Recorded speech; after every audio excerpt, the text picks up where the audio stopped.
मेरा नाम रोहन है। मैं बनारस की गलियों में पला बढ़ा हूँ। वहीं मेरा बचपन और सपने बड़े हुए। लेकिन पढ़ाई की लगन मुझे मेरे मामा के शहर लखनऊ ले आई, जो अपनी तहजीब और नजाकत के लिए जाना जाता है। यहाँ मेरे मामा सुनील एक बैंक में बड़े पद पर हैं। मामी सुमन घर को अपनी समझदारी और प्यार से सजाती हैं। और उनकी इकलौती बेटी, मेरी बहन जैसी आरती, मुझसे 3 साल बड़ी है। वह डॉक्टर बनने की तैयारी कर रही है। मामा का स्वभाव सख्त है, लेकिन वह दिल के बहुत अच्छे हैं। वह अपने उसूलों पर सख्ती से कायम रहते हैं, लेकिन उनकी आंखों में एक ऐसी प्यार की चमक है जो हर किसी के दिल को छू लेती है। मामी उनके बिल्कुल उलट, बहुत सीधी और मासूम है। वह मामा से बहुत प्यार करती हैं और उनकी वफादारी की मिसाल दी जाती है। आरती, वह मेरे लिए सिर्फ एक बहन नहीं, बल्कि एक बेहतरीन दोस्त भी है। एक रात जब घड़ी की सुइयों ने 12 का अंक छुआ, मेरे कमरे के दरवाजे पर एक हल्की सी दस्तक हुई। मैंने समय देखा तो दिल में अजीब सी घबराहट हुई। दरवाजा खोला तो सामने आरती को खड़ा पाया। उसका चेहरा पीला था और आंखों में डर था। रोहन, मैंने एक बहुत डरावना सपना देखा है जिससे मैं बहुत डर गई हूँ। मुझे नींद नहीं आ रही और कमरे में बहुत डर लग रहा है। क्या मैं तुम्हारे कमरे में सो सकती हूँ? उसकी आवाज में ऐसी बेबसी थी कि मैं तुरंत उसका दर्द समझ गया। क्यों नहीं आरती, ये तुम्हारा भी घर है, अंदर आ जाओ। मैंने उसे तसल्ली दी और पानी का गिलास पकड़ाया। वह मेरे बेड के साथ दूसरे बेड पर लेट गई। उस रात हम बातें करते रहे, बचपन की शरारतों को याद करते रहे, और बातों ही बातों में हमें नींद आ गई। सुबह जब मेरी आंख खुली तो आरती अपने कमरे में जा चुकी थी। मैं नीचे गया तो नाश्ते की मेज पर मामा, मामी और आरती पहले से ही मौजूद थे। आरती ने मुस्कुराते हुए मेरी तरफ देखा और फिर रात का वाकया मामी को सुनाया। मामी ने मुस्कुराकर कहा, बचपन में भी यही करती थी, डर कर सीधे मेरे पास आ जाती थी। मामा ने सिर्फ मुस्कुराया। आरती ने नाश्ता खत्म किया और मुझे कहा कि जल्दी करो, वरना देर हो जाएगी। मैं अपनी कार पर आरती को उसके मेडिकल कॉलेज छोड़कर आता हूँ और वापस भी लाता हूँ, जबकि मामा की अपनी कार है जिस पर वह बैंक जाते हैं। मैंने जल्दी से नाश्ता खत्म किया और उठा, अपनी किताबें उठाई और आरती ने भी अपनी किताबें उठाई। हम कार में बैठने के बाद अपनी मंजिल की तरफ रवाना हो गए। कॉलेज पहुंचने तक हम दोनों के बीच रोज की तरह आम बातचीत होती रही। फिर मैंने आरती को उसके कॉलेज पर उतारा। वीडियो पर आगे बढ़ने से पहले, यदि आपने हमारे चैनल को सब्सक्राइब नहीं किया है तो कृपया सब्सक्राइब करें और उसके बगल में घंटी को चालू करें। आरती ने मुझे बाय कहा और समय पर दोबारा लेने आने की हिदायत देते हुए कार से उतरी और कॉलेज के अंदर जाने लगी। मैं आरती को गौर से देखने लगा कि इतने में पीछे से किसी कार का हॉर्न बजा और मैं दोबारा होश में आया कि मैं रास्ता रोककर खड़ा था। आरती कॉलेज के अंदर जा चुकी थी और मैं भी अपने कॉलेज की तरफ चल पड़ा। आज मेरा कॉलेज में मन नहीं लग रहा था। बस यही इंतजार था कि कॉलेज खत्म हो और मैं आरती को लेने पहुंचूं। आरती इतनी खूबसूरत है जैसे कुदरत का कोई करिश्मा हो। उसके बाल काले, लंबे और रेशमी हैं। आंखें बहुत खूबसूरत और बड़ी बड़ी हैं। रंग बहुत गोरा, चेहरे पर प्यारी सी नाक और गुलाबी होंठ, जो न बहुत पतले हैं और न बहुत मोटे, और कद 5 फीट 6 इंच है। रंग गोरा और आंखें दिलकश हैं। मैं आरती की सोच में खोया हुआ था कि इतने में किसी ने आकर मुझे पीछे कंधे से हल्का सा झकझोरा और कहा, जनाब, आज कहाँ खोए हो? मैंने पीछे देखा और मुस्कुराया। ये मेरी दोस्त पूजा थी। पूजा और मैं बचपन से एक ही स्कूल में थे और अब कॉलेज भी एक ही था। पूजा मेरी एक ऐसी दोस्त थी जिससे मैं हर बात शेयर करता था और वह भी अपनी हर बात मुझसे शेयर करती थी। मेरे और भी दोस्त थे, लेकिन जितनी करीब पूजा थी उतनी और कोई नहीं थी। हाँ जनाब, कहाँ खोए हो? मैंने कहा, कुछ नहीं, बस ऐसे ही। पूजा ने बहुत जोर दिया, पर जाहिर है मैं उसे अपने ख्याल बताकर मायूस तो नहीं कर सकता था, और वैसे भी जो मैं सोच रहा था वह तो मैं किसी भी हाल में उसे नहीं बता सकता था। पूजा ने इधर उधर की बातें शुरू कर दी और मैं भी उससे गपशप में लगा रहा। फिर जो क्लासेस थी वह अटेंड की और वहां से फारिग होने के बाद मैं आरती को लेने निकल पड़ा। आरती के कॉलेज के बाहर पहुंचकर मैंने उसे मोबाइल पर मैसेज किया कि बाहर आ जाए। आरती मेरा ही इंतजार कर रही थी। वह कॉलेज के गेट से जैसे ही सामने आई, मैं उसे देखकर बेसुध हो गया। आज आरती बहुत गुस्से में थी। मेरे पूछने पर उसने बताया कि आज उसकी एक दोस्त से लड़ाई हुई है। आरती गुस्से की बहुत तेज थी। मैंने आरती की हालत देखते हुए उसे 1-2 चुटकुले सुनाए, जिस पर उसका मूड अच्छा हो गया। मैं रास्ते में यह सोच रहा था कि न जाने क्यों मैं आरती को प्यार भरी निगाहों से देख रहा था। आज से पहले न ही मेरी जिंदगी में कोई लड़की आई और न कभी दिमाग किसी की तरफ गया। यही कुछ सोचते सोचते हम घर आ गए और दोनों कार से उतरकर घर में दाखिल हो गए। मामी को नमस्ते कहा और अपने अपने कमरे में तरोताजा होने के लिए जाने लगे। सीढ़ियां चढ़ते हुए आरती मेरे आगे थी। ये सफर खत्म हुआ और आरती अपने कमरे में और मैं अपने कमरे में दाखिल हो गया। खैर, मैं कुछ देर के लिए आराम करने बेड पर लेट गया और थोड़ी देर बाद खाने के लिए नीचे चला गया। नीचे आरती पहले से मेज पर बैठी खाना खा रही थी। मैंने अपना मन बनाने की कोशिश की कि अब आरती की तरफ नहीं देखूंगा। मुझे अपने मकसद में कुछ कामयाबी भी नजर आई कि खाने के दौरान और खाने के बाद भी मैंने आरती को देखने की कोशिश नहीं की और अपने कमरे में आ गया। मैं अपनी रूटीन के मुताबिक सोया और फिर उठकर तरोताजा होकर पढ़ाई करने बैठ गया। शाम को दोस्तों के साथ घूमने के लिए बाहर चला गया। जब वापस आया तो खाने का समय हो चुका था। तरोताजा होकर खाने के लिए आया तो मामा, मामी और आरती खाने की मेज पर मेरा ही इंतजार कर रहे थे। मामा ने मुझसे मेरी पढ़ाई के बारे में पूछा और मैंने बताया कि सब ठीक है। मामा ने फिर आरती से पूछा और आरती ने भी अपनी पढ़ाई के बारे में बताया। मैंने खाना खाया और कमरे में आ गया। मैंने लैपटॉप ऑन किया और एक फिल्म देखने लगा कि अचानक कमरे के दरवाजे पर दस्तक हुई। मैंने लैपटॉप बंद किया और दरवाजा खोला तो सामने आरती खड़ी थी। मैंने पूछा, आरती क्या बात है? आरती ने कहा, रोहन तुम हंसोगे तो नहीं ना? मैंने कहा, आरती बात क्या है? आरती ने कहा, पहले वादा करो कि मुझ पर हंसोगे नहीं। मैंने कहा, ठीक है बाबा, नहीं हंसता। अब बताइए क्या बात है? आरती ने कहा, रोहन मुझे आज भी अपने कमरे में डर लग रहा है। मैंने कहा, बस इतनी सी बात थी, भला मैं क्यों हंसूंगा इस बात पर? अब आपको जब भी डर लगता है तो आप मेरे कमरे में आकर सोती हैं। कौन सी यह कोई नई बात है? आरती ने कहा कि रोहन, आज जब मामी और मामा को सुबह मैंने बताया था कि रात को मैं जब सपना देखकर डरी थी तो मामी कैसे हंसना शुरू हो गई थी, इसीलिए मैंने सोचा कि यह ना हो कि तुम भी मुझ पर हंसो। मैंने कहा, नहीं आरती, ऐसी कोई बात नहीं। अब आपको जब कभी भी डर लगे तो आप आ जाया करो। आरती ने मुस्कुराकर कहा, अच्छा जी, कैसा प्यार है तुम्हारा मेरे साथ? जितना प्यार जता रहे हो उतना करते नहीं हो। मैंने हल्की सी नाराजगी का इजहार करते हुए आरती से पूछा कि आपने ऐसा क्यों कहा? तो आरती बोली, मैं पिछले 5 मिनट से तुम्हारे कमरे के दरवाजे पर खड़ी हूँ। तुमने अभी तक मुझे अंदर आने का बोला ही नहीं। मैं आरती की इस बात पर शर्मिंदा हो गया। मुझे ख्याल ही नहीं रहा कि मैंने आरती को अंदर आने का तो कहा ही नहीं। मैं साइड पर हुआ और थोड़ा सा आगे झुककर एक हाथ से आरती को अंदर आने का इशारा किया।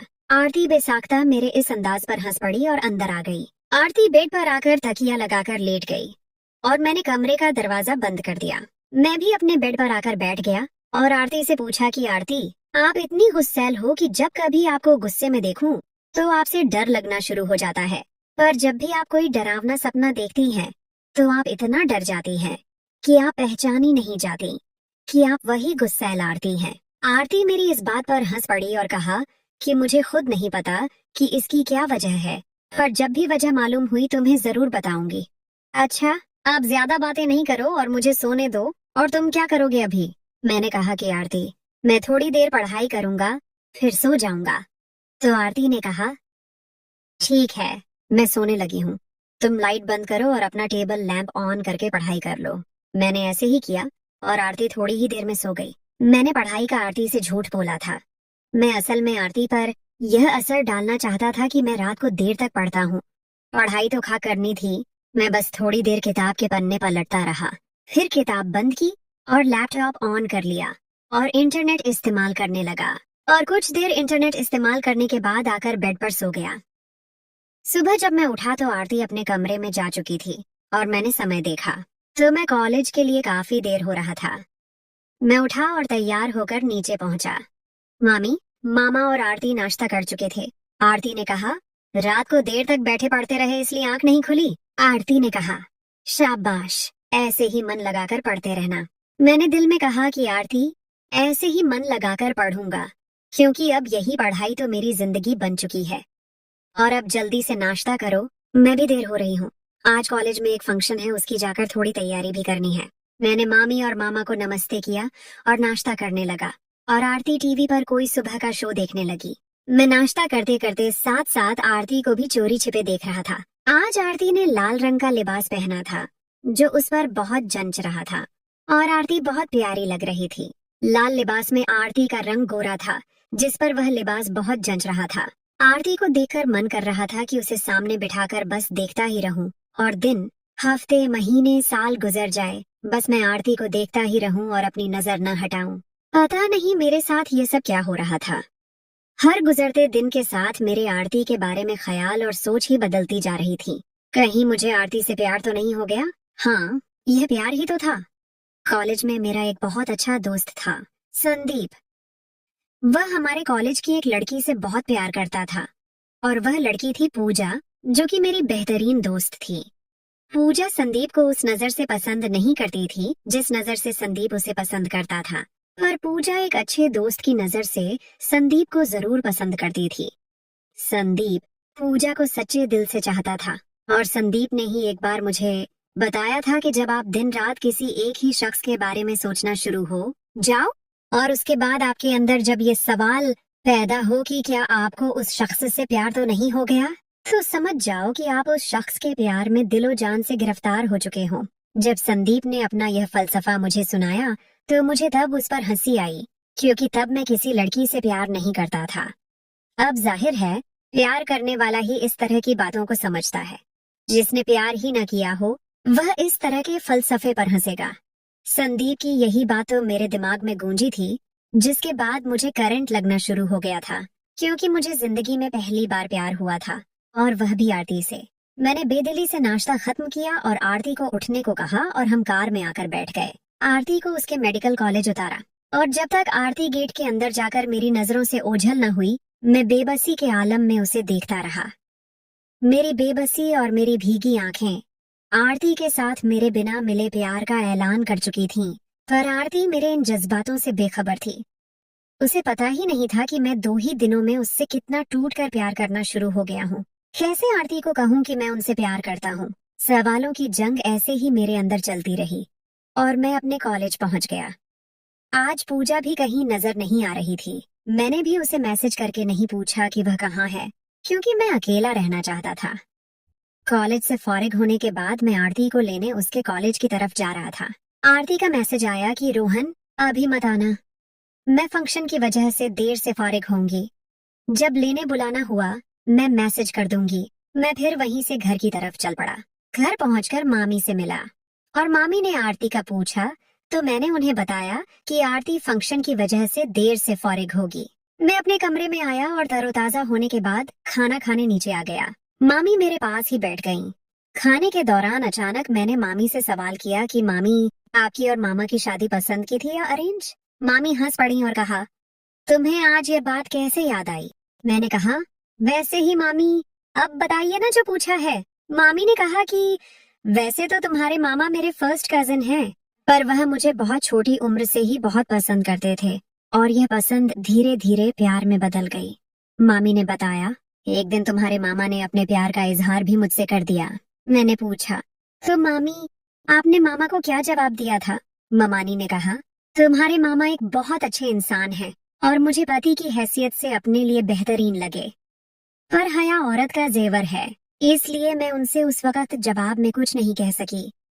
तुम्हारे मामा ने फिर हमारे घर रिश्ता भेजा, हम दोनों की शादी हो गई और मैं अपने आप को खुशकिस्मत औरत समझती हूँ कि तुम्हारे मामा जैसे एक अच्छे इंसान से मैं जुड़ी हुई। मैं खाना खाकर ऊपर कमरे में आ गया और लैपटॉप पर गाने सुनने लगा और सोचने लगा कि मैं भी आरती से अपने प्यार का इजहार कर दूं। आज तो अपनी मामूल के मुताबिक नींद भी नहीं आ रही थी मुझे। सच ही सुना था कि प्यार में भूख भी कम लगती है और नींद भी कम आती है। ऐसे ही वक्त गाने सुनते हुए गुजरता रहा और आरती का मैसेज आ गया कि मुझे लेने आ जाओ। मैं उठा और कार लेकर आरती के कॉलेज की तरफ चल पड़ा। वहां पहुंचकर आरती को मैसेज किया कि बाहर आ जाए, तो थोड़ी ही देर में आरती गेट से सामने हुई और कार की तरफ बढ़ी और उसके साथ 2 लड़कियां और थीं, जिनमें से एक मेरी दोस्त पूजा और दूसरी को आज मैं पहली बार देख रहा था। मैंने पूजा से पूछा कि आओ, आप लोगों को मैं छोड़ दूंगा, तो उसने कहा कि नहीं, हमारी कार आने वाली है, तुम जाओ। मैं पूजा और उसकी दोस्त को बाय बोलता हुआ कार में आ गया और आरती भी उन्हें बाय कहती हुई कार में बैठ गई। आरती कार में क्या आकर बैठी, मानो कि जैसे कार में बाहर आ गई। मेरे आसपास जैसे फूल खिलने लगे और मेरा दिल चुपके से मुस्कुरा उठा। आरती से मैंने आज के फंक्शन के बारे में पूछा और आरती मुझे फंक्शन के बारे में बताने लगी। मेरी जिंदगी, मेरा सब कुछ मुझसे कुछ ही इंच के फासले पर बैठी थी। आज आरती के साथ कार में बैठकर जो सफर में कर रहा था, मेरा दिल चाह रहा था कि यह सफर कभी खत्म न हो, और दिल यह भी चाह रहा था कि मैं कार किसी ऐसी सड़क पर ले जाऊं जो कभी न खत्म होने वाली सड़क हो। पर यह सब ख्वाहिशें ऐसी थीं जिन्हें सोचकर मैं अपने दिल को कुछ पल का सुकून ही दे सकता था।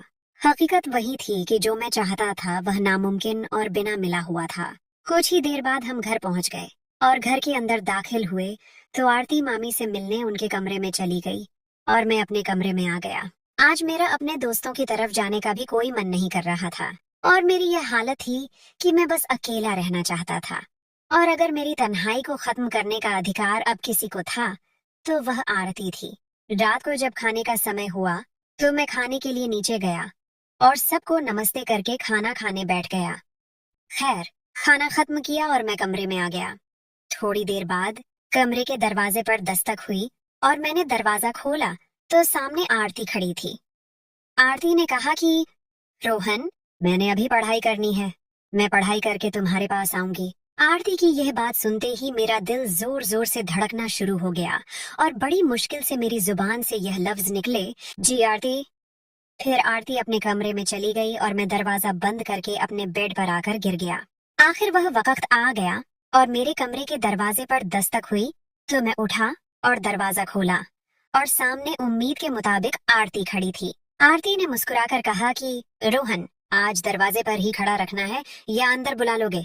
मैंने बहुत मुश्किल से आरती की इस बात पर मुस्कुराया और एक साइड पर हो गया और आरती को अंदर आने का रास्ता दिया। आरती कमरे के अंदर दाखिल हुई और बेड की तरफ बढ़ी और बेड पर बैठ गई। मैं आरती से बहुत देर से बातें करना चाहता था पर आरती ने ज्यादा देर मुझसे बात नहीं की और मुझे कहा कि रोहन, तुम अब पढ़ाई करो और मैं सोने लगी हूँ। मैंने खामोशी से लाइट बंद करके टेबल लैंप ऑन किया और किताब खोल ली और आरती थोड़ी ही देर में सो गई। मैंने आरती के सोते ही किताब बंद की और करवट बदलकर आरती की तरफ मुंह कर लिया और आरती के चेहरे को देखना शुरू हो गया। आरती बहुत खूबसूरत लग रही थी और मुझे कुछ खबर नहीं रही कि मैं ऐसे कितनी देर अपने प्यार का दीदार करता रहा। एक अप्रत्याशित शुरुआत और नई चुनौतियां। उसी रात आरती के सोने के बाद मैं अपनी किताब बंद करके लैपटॉप पर कुछ लिखने लगा। मेरा दिल चाह रहा था कि मैं अपने ख्यालों को किसी न किसी तरह से लिखूं। मैंने एक नज्म लिखना शुरू की जो सिर्फ और सिर्फ आरती के लिए थी। लफ्जों की लड़ी में मैं अपने जज्बातों को बयान कर रहा था। आधी रात गुजर चुकी थी और मैं पूरी तरह नज्म में डूब चुका था। अचानक मेरी नजर बेड पर पड़ी। आरती जाग चुकी थी और मुझे देख रही थी। वह मुस्कुराई और बोली, तुम पढ़ाई नहीं कर रहे बल्कि शायरी कर रहे हो? मैं शर्मिंदा हो गया और जल्दी से लैपटॉप बंद कर दिया। ये बस ऐसे ही, मैं हकलाने लगा। आरती ने कहा, मुझे मालूम है तुम क्या लिख रहे थे। मेरे दिल की धड़कनें तेज हो गईं। तुम्हें कैसे मालूम? मैंने पूछा। रोहन, मैं उस समय से जाग रही हूँ जब तुम मेरी तरफ देख रहे थे। इस पल सभी दूरियां और शर्म खत्म हो गईं। आरती मेरे पास आई और बोली, मैं भी तुमसे प्यार करती हूँ रोहन। उसके इन लफ्जों ने मेरी दुनिया बदल दी। अगले दिन हम दोनों ने मिलकर मामा और मामी को सब कुछ बताया। मामा ने खामोशी से हमारी बात सुनी। उनकी आंखों में एक ऐसी चमक थी जो मैंने पहले कभी नहीं देखी थी। वह मुस्कुराए और बोले, हमें मालूम था कि तुम दोनों एक दूसरे के लिए बने हो। मामी ने आरती को गले लगा लिया और कहा, मैं हमेशा से जानती थी कि तुम अपने लिए एक अच्छा जीवन साथी चुनोगी। हमारे रिश्ते को न सिर्फ मंजूरी मिली बल्कि एक नया नाम भी मिला। ये प्यार की एक ऐसी कहानी थी जो सपनों से शुरू हुई और हकीकत में बदल गई। हमारा रिश्ता और मजबूत हो गया और हम दोनों ने मिलकर जिंदगी के नए सफर की शुरुआत की। शादी की बात तय होने के बाद मामा ने हम दोनों के लिए एक शानदार पार्टी का इंतजाम किया। इस पार्टी में हमारे सभी दोस्त और रिश्तेदार शामिल थे। वहीं मेरी मुलाकात मामा के एक पुराने दोस्त के बेटे से हुई जिसका नाम विशाल था। विशाल एक कामयाब बिजनेसमैन था और उसकी पर्सनैलिटी बहुत प्रभावशाली थी। वह अक्सर लंदन में रहता था लेकिन कुछ कारोबारी मामलों की वजह से लखनऊ आया हुआ था। उसने आरती से पहली ही नजर में दोस्ती करनी चाहिए। आरती को भी वह एक अच्छे दोस्त के तौर पर पसंद आया। मैंने उनकी दोस्ती को देखकर सुकून की सांस ली मगर दिल के किसी कोने में एक अजीब सी बेचैनी थी। विशाल की चाल और पूजा की समझदारी, जबकि विशाल ने दोस्ती का हाथ बढ़ाया था, उसके दिल में कुछ और ही चल रहा था। वह आरती की खूबसूरती और समझदारी से बहुत प्रभावित हुआ था। उसे मालूम था कि आरती और मैं बचपन के दोस्त हैं और अब हमारा रिश्ता तय हो चुका है, लेकिन उसने फिर भी आरती को पाने की ठान ली। उसने मुझे भी अपना दोस्त बना लिया और अपनी बातों से मेरे अंदर शक के बीज बोने लगा। रोहन, तुम बहुत सीधे हो। दुनिया में बहुत सी लड़कियां हैं, आरती जैसी खूबसूरत और कामयाब लड़की का ख्याल रखना बहुत मुश्किल है। वह एक शाम मुझे अकेले में बोला, उसे वह सब कुछ चाहिए जो तुम शायद कभी उसे न दे पाओ। उसकी बातें मेरे दिमाग में घूमने लगी। मैं आरती से बहुत प्यार करता था, लेकिन मेरे पास न तो उसके जैसा करियर था और न ही उसकी तरह की शोहरत। मैंने खुद को उसके लायक न समझना शुरू कर दिया था। यह एहसास मेरे दिल में एक बोझ बनता जा रहा था। एक दिन मैं अपने कॉलेज में बहुत उदास बैठा था कि मेरी दोस्त पूजा मेरे पास आई। उसने मेरी परेशानी भांप ली। रोहन, क्या हुआ है? उसने पूछा। मैंने उसे सब कुछ सच सच बता दिया। विशाल की बातें, मेरी बेचैनी और आरती को खोने का डर। पूजा ने मेरी बात सुनकर मुस्कुराकर कहा, रोहन, तुम बेवकूफ हो या बनना चाहते हो? मैं हैरान होकर उसे देखने लगा। तुम्हें आरती से प्यार है या उसके करियर से? और उसे तुमसे प्यार है या तुम्हारी दौलत से? प्यार दिल से होता है, पैसों से नहीं। पूजा ने मुझे समझाया, विशाल तुम्हें गुमराह कर रहा है। वह तुम्हारी और आरती के प्यार में दरार डालना चाहता है। आरती तुम्हारी है, रोहन। तुम उससे ज्यादा प्यार करते हो और वह भी तुमसे। तुम्हें खुद पर यकीन रखना चाहिए। प्यार की जीत और एक नया सफर। पूजा की बातों से मुझे बहुत हिम्मत मिली। मैंने उसका शुक्रिया अदा किया और सोचा कि मैं इस मसले का हल खुद निकालूंगा। मैंने आरती को बुलाया और उसे विशाल के बारे में सब कुछ बता दिया। आरती यह सुनकर हैरान रह गई कि विशाल ने मुझे इस तरह की बातें कही हैं। मुझे लगा था वह एक अच्छा इंसान है। आरती ने कहा, आरती, हम सब इंसान कभी कभी धोखा खा जाते हैं, लेकिन अहम बात यह है कि हम अपने दिल की बात सुने। मैंने उसे गले लगाकर कहा, मुझे मालूम है कि तुम किसी भी हाल में मुझे नहीं छोड़ोगी। आरती ने कहा, रोहन, तुम्हें कोई हक नहीं कि तुम अपने आप को मुझसे कम समझो। मैं तुमसे प्यार करती हूँ। तुम ही मेरी दुनिया हो। उसी शाम विशाल ने आरती को एक महंगा गिफ्ट दिया। आरती ने शुक्रिया अदा किया और गिफ्ट वापस कर दिया। विशाल, मैं तुम्हारी इस दोस्ती की कदर करती हूँ, लेकिन मेरे लिए रोहन के अलावा कोई और नहीं है। मैं तुम्हें भाई की हैसियत से देखती हूँ। विशाल हैरान रह गया और गुस्से में वहां से चला गया। उसे कभी भी यह अंदाजा नहीं था कि उसका प्लान यूं नाकाम हो जाएगा। इस वाकये के बाद हमारा प्यार और भी मजबूत हो गया। आरती और मैंने मिलकर फैसला किया कि हम अपनी पढ़ाई पूरी करने के बाद ही शादी करेंगे। आरती ने मेडिकल कॉलेज में बहुत मेहनत की और डॉक्टर बनी, और मैंने अपने कॉलेज में टॉप किया और एक कामयाब बिजनेसमैन बन गया। मामा और मामी ने हमारी कामयाबी पर बहुत फख्र महसूस किया। शादी की तारीख तय हो गई और एक दिन जब हम दोनों मिलकर शादी की तैयारियों में व्यस्त थे, हमने अपने बचपन के सपनों को याद किया। हमारे सपने एक हो चुके थे और हमारे भविष्य के रास्ते भी एक हो गए थे। हमारे प्यार की यह कहानी अब हर गुजरी हुई रात की यादगार बन चुकी थी, जो हमें याद दिलाती थी कि प्यार कभी भी, कहीं भी और किसी भी समय आपकी जिंदगी में बाहर ला सकता है।